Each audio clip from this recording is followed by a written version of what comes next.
Greetings YouTube, this is your girl Flye Books, and today I'm here with author Laurina Osborne, and she is the author of Pink Diamonds. Thanks so much for being here, Laurina. My pleasure. Well, why don't you tell us a little about yourself? Well, I am a new author. It's a new career for me. I spent 20 plus years working on Wall Street. Wow. Then I changed careers a little bit, trying to do some entrepreneurial work. And after my husband got laid off, he was a journalist, I decided, to try something new. Writing, I never imagined that I would be doing this. Really? Because your husband was the official author in the family, correct? Yes, correct? Yes, okay, yes. okay. So this was, people say, I always wanted to write, I always dreamt about it. That was not me. Really? Really? So what inspired Pink Diamonds? How did you get to this point? I was at home. I did what I had to do for my business early in the morning, get that over with, and I was at home. Not a lot to do. My husband was here in Tallahassee. We were in Tampa at the time.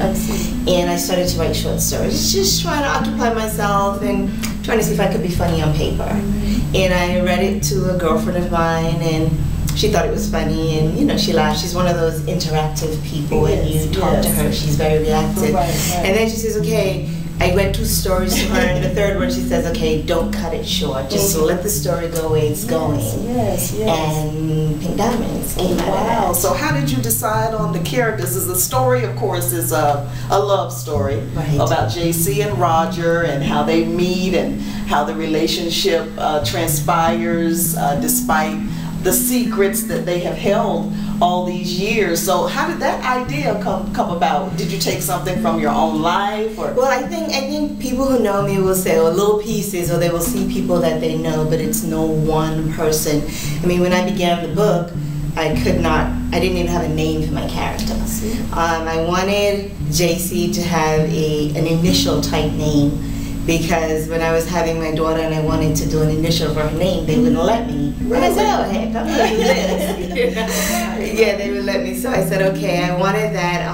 I started with a bar scene. I knew I wanted her to start out being hurt, emotionally, really trying to deal with some things. And I wanted them to meet in a place that I would not normally frequent. I see. And that's a bar. So when they met, the conversation began. I think Roger's name, I had to take his name out very quickly, because as soon as I started, he took over, and that's not what I wanted. I wanted a girl who was strong, but changeable. Because I think love does that to us. Definitely. And JC was very stiff. I wanted her to be emotionally hurt, and she really was. It took a lot for me to bring her, for them to actually have that first intimate moment. How was it to, put all that emotion on paper, though? did you, because as an author, when you're writing, you really get into the character. So did you go through some of the same emotions, that JC? I was feeling what JC was feeling. And I don't think, and I think one of my shortcomings was trying to describe everything JC was feeling. It was just so much, so fast. A lot of people, the critics for this book was, she cried too much, but really there was a lot of crying, because there was a lot of emotion. And I think that's what I related to, because I've been there, I've been hurt. So, and I think a lot of women and men could relate to the characters. They're very human. They have, they went through things that we all go through, I like the fact that, because as I was reading, I'm like, okay, it's a love story, but you really threw in some plot twists, and that's what kept me reading. How did you, because I don't want to give away what but how did that come about? Was it just like a moment of inspiration, or and sometimes writing, it just flows? Sometimes when it hits me, I'm shocked. Because I remember the moment, there's a moment in the book where everybody forgot JC's 13th birthday. And I stopped, I couldn't write, because I'm like, okay, so sometimes my mom has 9 kids and she forgets my name. That's, and a lot of things you don't expect her to remember, and once you hit a certain age, you're a woman, you had children, you lose brain cells. You forget it. But she says, everybody forgot my 13th birthday, and I couldn't write, because I'm like, what the heck? How could everybody forget the 13th birthday? Exactly. It's kind of really weird. So when a lot of the stuff hit me, a lot of it was a surprise. Wow. I was like, what? You know, just keep on, and the character's telling me what to write, and I'm writing as I go, and I have to stop. At a certain point, when I figured out who her dad was, I was like, oh no! Couldn't write for a couple of days because I'm like, how am I going to handle this? Right. And you know, my husband said to me, just let the character speak to you.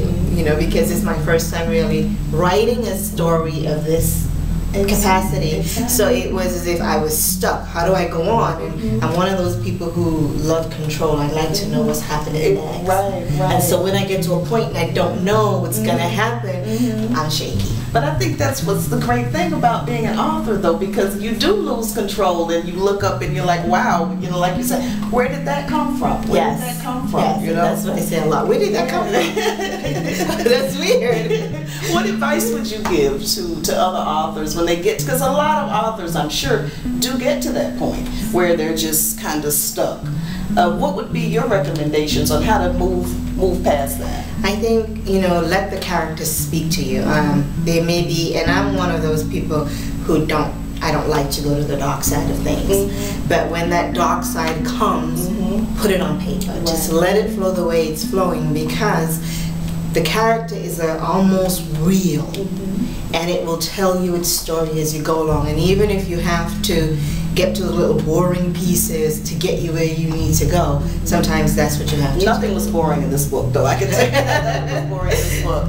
How did you deal with putting the dark, because there are some dark things that happened to JC, you know, and how did you, you know, because when you put things down on paper, you're like, do I really want to go there? I mean, do I really want to go that deep? And then some people will go that deep. Some will stop.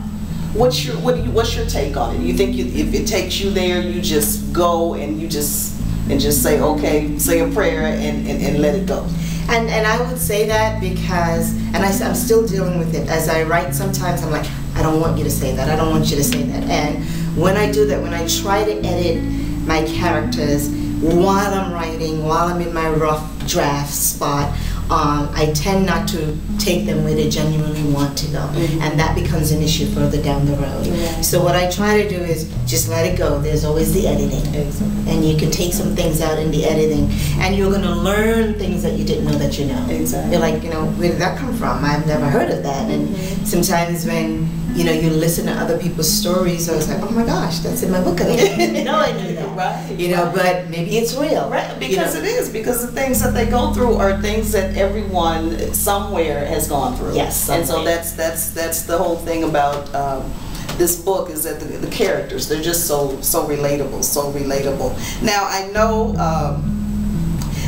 you do delve into the sexual relationship between JC and Roger pretty explicitly. Yeah. How did you make that decision?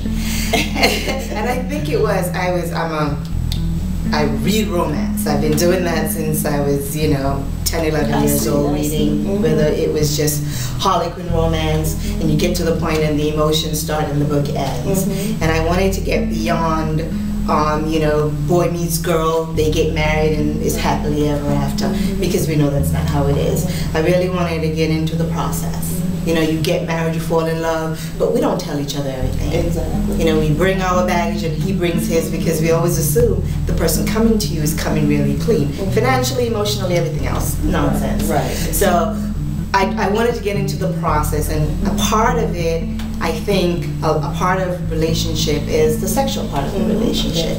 Whether the woman is physically wanting that, or the men, and I think men for sure love a physical relationship. And what happened was, I was reading a romance novel by a novelist that I've been reading for years and years, and I read it, and I'm like, I could write this, and there was no sex in it. I felt nothing. Why am I reading this? Exactly.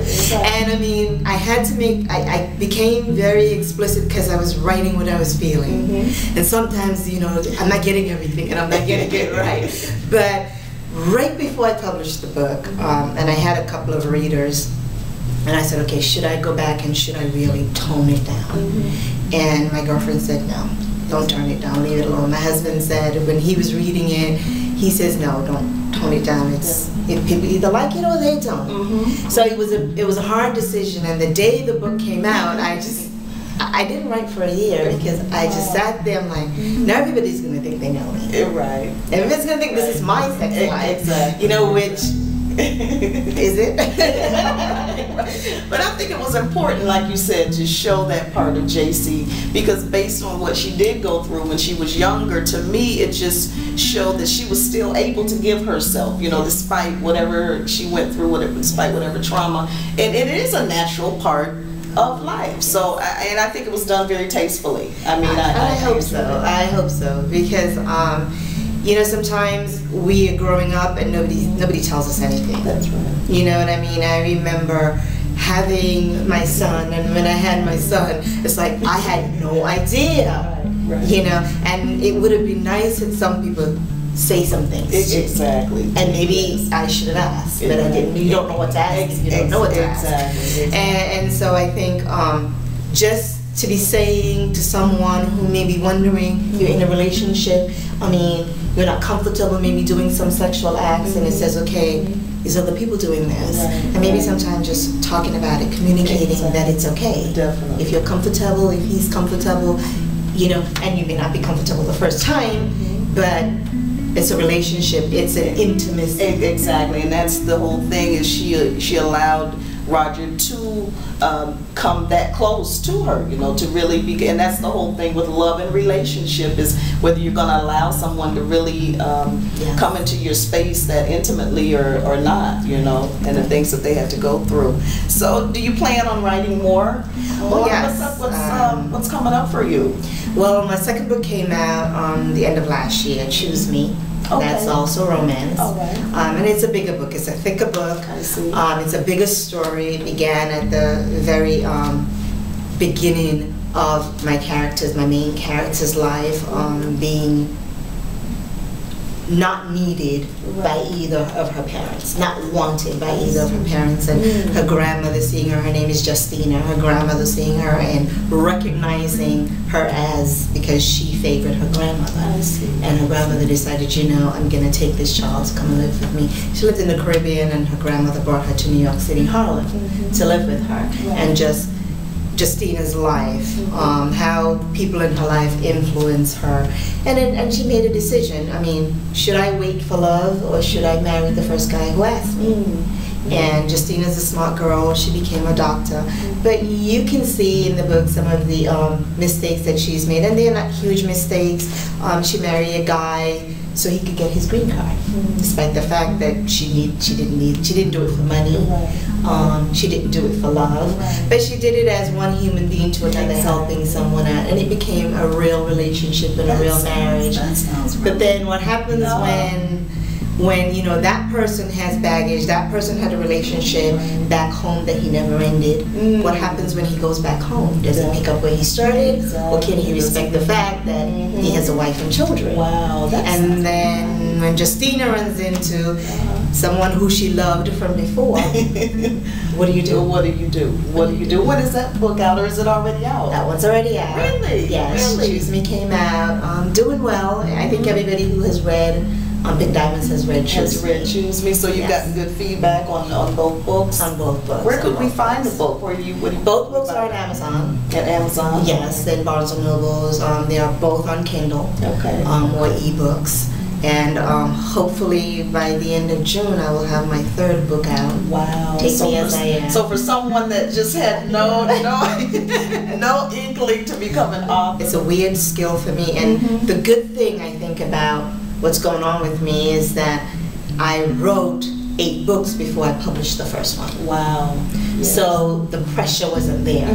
You know, you put one out, because like I said, once Pink Diamond came out, I couldn't write for a year. Wow. Just the thought, what everybody was saying back to me, and everybody has an opinion. Right. You know what I mean? And I think that's, is that hard, being an author too, though, putting your work out there, and what if you get, well, I'm assuming you haven't gotten any negative feedback.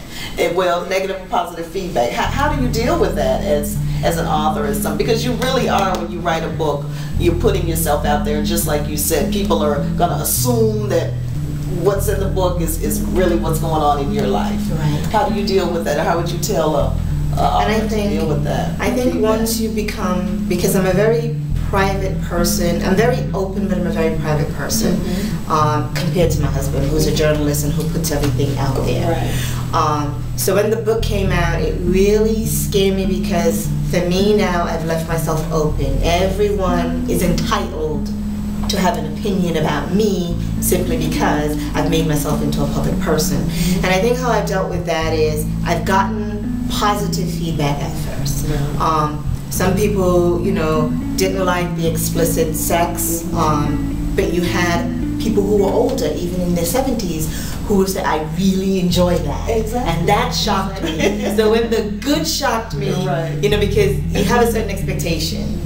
Some things, some people are not going to say to you, but I've had very, very honest feedback on it. And it was more, the only, I think, negative was, I had my sister say, you know, I turned the pages really fast when I got to that because I really don't need to know the step by step. Right. And that's okay. And that's okay. That's okay. So the next book, I think I toned it down a little, and then some people were not happy that I toned it down a little. Well, so you kind of learn that you have to do what you have to do and don't let the critics get into your head when you're writing. Definitely. But I think all criticism, all feedback is positive for an author because it kind of tells you where you need to build, you need to grow. You can kind of gauge what you need to change, what you need to work on, what's working for you, what's working for you. And you have to pick your audience too, I think. If the people who you wrote the book for are enjoying the book, I think you've done a wonderful job. Definitely. Now, do you plan on continuing in the romance genre, or do you plan on trying something else, trying another genre? Okay. I like the idea of embellishing on the truth, because I may start with a truth or theory. Someone may say something to me, and I would say, okay, I'm going to start with that as my truth and see, can I prove that right? Are they right or are they wrong? And I can go anywhere I want to go, make it up, pick a little bit from real life. And you know, sometimes, you know, making it up is just so much more colorful than using our real life. And I think sometimes I get a lot of real life in it, although it may not be any one person. You may be playing with a variety of life. Like someone was saying in the second book, my sister would say, I know who that guy is. And then she calls me back and that same guy becomes somebody else. So I'm like, okay, make up your mind. It's no one person. But I'm glad that people can identify. Can identify. How does your husband feel about your success? Because like I said, he was the official quote-unquote author in the family. I think when my husband was here teaching at FAMU, when I finished, when he got home for the summer, I finished writing Pink Thomas. He did not know I was writing a book. Really? How did you keep that from him? Well, he came home on weekends or whatever, and whenever he was home, I didn't write. So when he came home for the summer, and what happened, how really this book came into being was, I have a girlfriend who, she would call me every day on her way home from work, and she would say, okay, read me what you wrote today. And I would read. And the pieces where she says, okay, I don't understand how you got there. Then I would go back and fill in, or we have to argue. And I thought, oh my God, this is real. She's, it's not Roger's baby. I'm like, she goes, no, I'm like, it is. And she's like, no, it's not. So we've been arguing back and forth. And in the arguing piece of it, I'm like, oh my gosh, this is so real. And it became an entire book. So when my husband got home, he was just shocked. And he himself at the time was writing a book. It was nonfiction. So of course that involved lots of different work while he was still. And I think that put a little bit of fire under him to go ahead and get. It's like, okay, well, you published the book. You're on your second. So you know, for him it was a motivator for him because he was, you know, doing his research, talking about this book for years that he's been trying to write. And here I am, I wrote a book, and of course it's easier to make it up than to get the facts straight. That's right. But I think for him, he said to me, you know, you really don't realize what you've done. And I said, you know, no, I didn't feel as if I'd accomplished that much. He said, you know, a lot of us were journalists and one day we want to write a book.